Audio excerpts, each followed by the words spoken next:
If you're trying to install the EA app and you get error code INST-3-1723 with the message, EA app encountered an error and couldn't finish installing.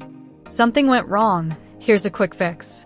First, open the folder where the EA app installer was downloaded. If your browser shows the download, click Show in Folder. Next, right-click the EA app installer and select Run as administrator. When the user account control window appears, click Yes. The installer should now start downloading and installing the required files correctly. Once the installation is complete, the EA app should launch without the error. That's it. This simple method fixes the problem for many users.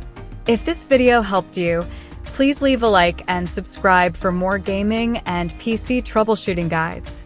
Thanks for watching. To be what I want, I'll keep dreaming on. And I'm staying strong.